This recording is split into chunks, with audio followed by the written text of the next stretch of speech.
মানুষের সমান অধিকার থাকবে সেই রাষ্ট্র আমাদের গঠন করতে হবে।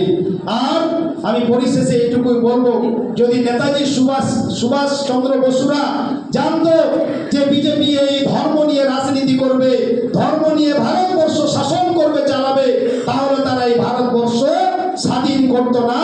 তা এইটুকুই বলতে চাই, ব্রিটিশরাও যেমন লেজ গুটিয়ে পালিয়ে গেছে, আগামীতে মমতা বন্দ্যোপাধ্যায়ের নেতৃত্বে এই ওয়াকফের বিলের এগেনস্টে যিনি যেভাবে রানী রাসমণি রোডে দেখার মতো একটি সম্মেলনে কর্মীদের ঢল নেমেছিল, এটি ঐতিহাসিক সমাবেশ তৈরি হয়েছিল, সেই আওয়াজ তৈরি হয়েছিল, সেই আওয়াজের পরেই সেদিনেই মিটিং চলতে চলতে দুপুরের পরে আমরা শুনতে পেলাম ওয়াকফ বিল আবার কেন্দ্র পিছিয়ে এটি জানুয়ারির 25 সালের জানুয়ারিতে নিয়ে গেছে।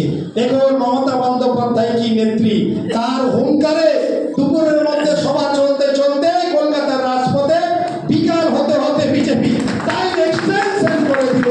তার মানে এটাই বিজেপির ঘুম হারাম হয়ে গেছে। সেদিনের সবার পরে বিজেপির ব্লাড প্রেসার বেড়ে গেছে, বিজেপির জারি জুরি ফাঁস হয়ে গেছে।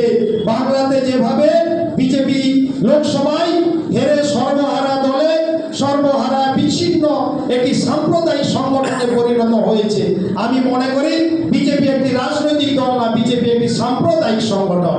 এই সাম্প্রদায়িক সংগঠনকে বয়কট করার সুযোগ এসেছে, সময় এসেছে।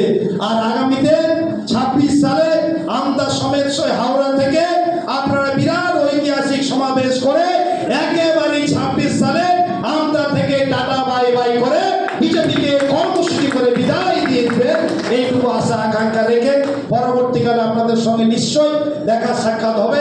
সবাইকে অনেক অনেক আন্তরিক অভিনন্দন, শুভেচ্ছা, সালাম, নমস্কার, সম্মান জানিয়ে আজকের এই সভা অত্যন্ত সফল এবং সার্থক হলো বলে মনে করে আমি সবাইকে অনেক শুভেচ্ছা জানিয়ে আমার বক্তব্য শেষ করছি। নমস্কার, খোদা হাফেজ, আল্লাহ হাফেজ, বন্দে মাতরম, জয় বাংলা, মমতা বন্দ্যোপাধ্যায়, অভিষেক বন্দ্যোপাধ্যায় জিন্দাবাদ।